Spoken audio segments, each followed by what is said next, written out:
Just doing some random reading. This one's from the James Abraham Garfield book. Alright, keep in mind it was written in 1882. Page 104. We'll start on 103. I thank the gentleman from Pennsylvania for his interruption. The angels that kept not their first estate, what was their fate? It was the Almighty who opened the shining gates of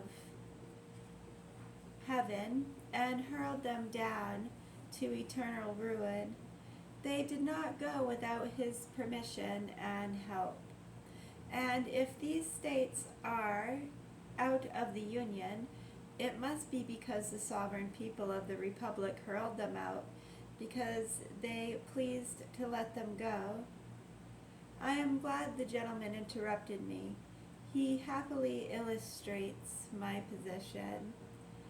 I will not discuss what we might do with Alabama, but simply what Alabama herself was able to do, and what she was not able to do toward breaking up this union. 2 years ago, when I had the honor for the first time to address this House, the same question that is now before us was under discussion. I maintained then, as I hold today, that the rebel states are not, in any legitimate sense of the words, out of the Union. I declared then, as I declare now, that by their own act of treason and rebellion, they had forfeited all their rights to the Union, but they had released themselves from none of their obligations. It rests with the people of the Republic to enforce the performance of these obligations, and so soon as the national safety will permit, restore them to their rights. Now, let us inquire how the surrender of the military power of the rebellion affected the legal condition of those states. When the rebellion collapsed and the last armed man of the Confederacy surrendered to our forces, I affirm that there was not in one of those states a single government that we did or could recognize.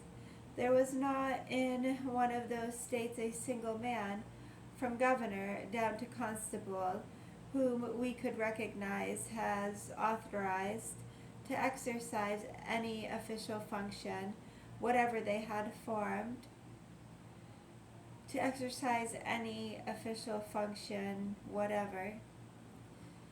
They had formed governments alien and hostile to the Union. Not only had their officers taken no oaths to support the Constitution of the United States, but they had heaped oath upon oath to destroy it. I go further. I hold that there were in these states no constitutions of any binding force and effect, none that we could recognize.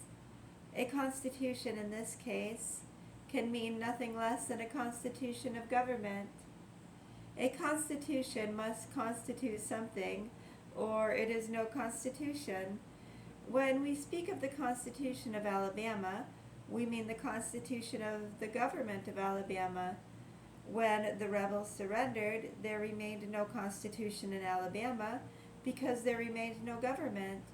Those states reverted to our hands by victorious war, with every municipal right and every municipal authority utterly and completely swept away. Whose duty was it to assume the control of them under such circumstances? In the first instance, it was the duty of the President of the United States. Congress was not then in session. Military resistance to the armies and the Union had ceased, and the laws of war covered every inch of the conquered territory. I appeal to the high authority of international law, as stated by Halleck. The government established over an enemy's territory during its occupation may exercise all the powers given by the laws of war to the conqueror over the conquered, and is subject to all the restrictions which that code imposes. It is of little consequence whether such government be called a military or a civil government. Its character is the same, and the source of its authority the same. In either case, it is a government imposed by the laws of war, and so far as it concerns the inhabitants of such territory, or the rest of the world, those laws alone determine the legality or illegality of its acts. By the conquering state, but the conquering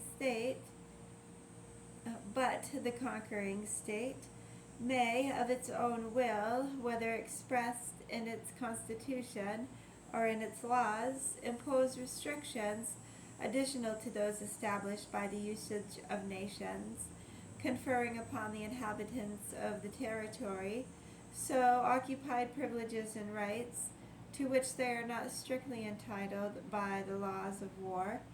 And if such government of military occupation violate these additional restrictions so imposed, it is accountable to the power which established it, but not to the rest of the world. The same author applies the laws of war to the United States, and holds that the President, as Commander-in-Chief, may establish a government over conquered territory, but that Congress may at any time put an end to such a government and organize a new one. You're welcome. Thank you. Yeah, we'll post this on YouTube and probably X. I gotta check my potatoes for the shepherd's pie.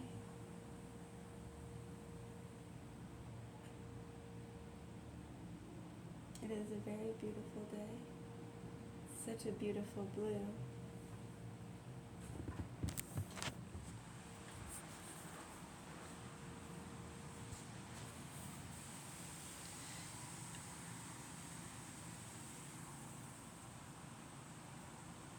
I'm gonna check those potatoes.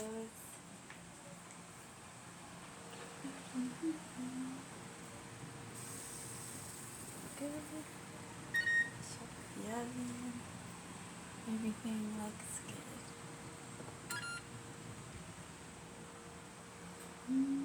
Thank you. You're welcome.